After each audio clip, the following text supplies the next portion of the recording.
Fantasy weapons. We all know about them. The famous weapons like the Buster Sword, wands, or even Thor's hammer are famous for being some of the most marketable, but also some of the most interesting weapons in the general media. And frankly, for good reason. The Buster Sword and its magical properties are really interesting. Wands are used in the basic fantasy and are a key to unlocking magic. And Thor's hammer is Thor's look at it. That being said, some fantasy weapons are leagues above the rest. The only thing I want to mention before speaking on these weapons is that I won't be covering weapons whose primary focus is to cast spells. For example, while a wand is a weapon, it isn't used itself, it is instead used to cast spells. We aren't talking about magical abilities, we're talking about the weapons themselves.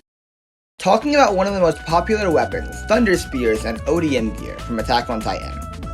Thunder Spears are launchable explosives in the form of a spear. Within Attack on Titan, soldiers equip these in order to fight titans, mainly due to their explosive power. Besides the fact that these must have been the worst thing to wield, Thunder Spears are incredibly mechanically interesting. The ability to use them as not only a weapon, but also a launchable explosive in order to access areas you could not beforehand is amazing. Now, back to ODM gear, or omnidirectional ability gear. ODM gear is the main thing Attack on Titan is known for. That and its not so subtle political opinions. And honestly, there is a good reason for their presence throughout the series. Who wouldn't want to be able to use mobility gear? The idea of being able to propel yourself through the air and strike your opponents with blades from the gear is really interesting, and the idea in battle is awesome. But even out of battle, using them for travel would just be a blast. If you were on the internet in 2015, you know what Ruby is. Every weapon was a gun and overcomplicated looking for no reason. Within these options of weapons, however, while it may be a basic choice, Crescent Rose is an amazing weapon. Sure, it's a scythe and a gun, but some of the utilization that it allows for is really fascinating. Both close and long-range utility in fantasy allows for some really cool fight scenes, and the wielder uses the rifle bullets in order to push momentum with the weapon to extraordinary rates. Being able to run up walls while carrying large creatures, becoming a buzzsaw in order to strike enemies. Crescent Rose wouldn't be practical to wield at all, but in fantasy the weapon is bizarre yet interesting.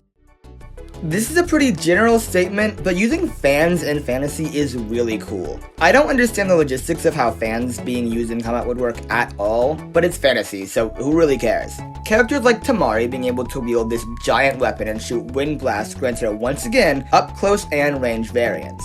But a large part of this is being able to knock projectiles away to keep yourself and others safe.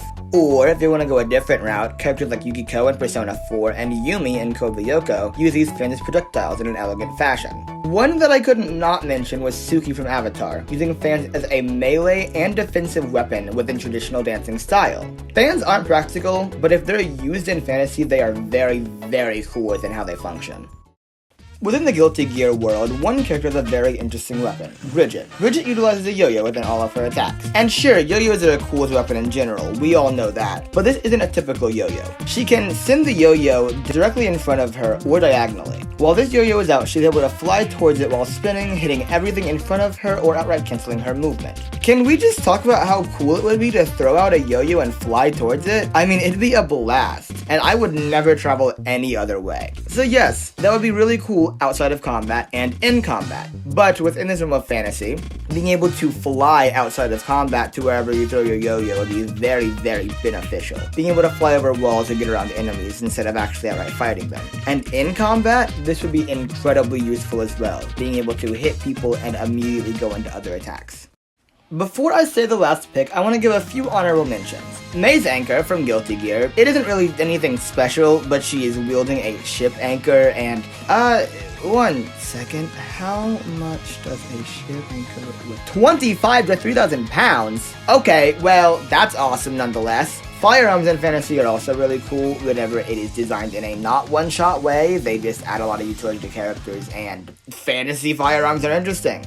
Another thing is characters who just fight with their hands are really interesting. While everyone else is using a sword or a different kind of weapon, they're just straight up brawling, which is really cool. And then another thing to mention is bow staffs. Using a stick to beat the hell out of everybody is really, really funny. And then last honorable mention, characters who can replicate other characters' weapons are very cool, but I didn't include them on this list because that felt very cheap as an option.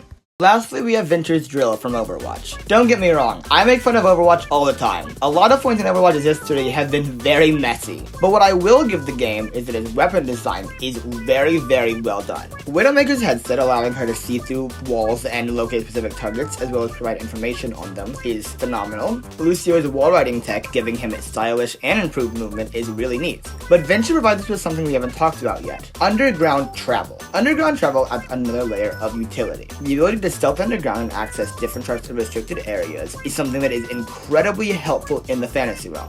And being able to hide from enemies underground adds another element of surprise to the character. The drill also allows you to create tectonic shockwaves, which is a very nice added bonus.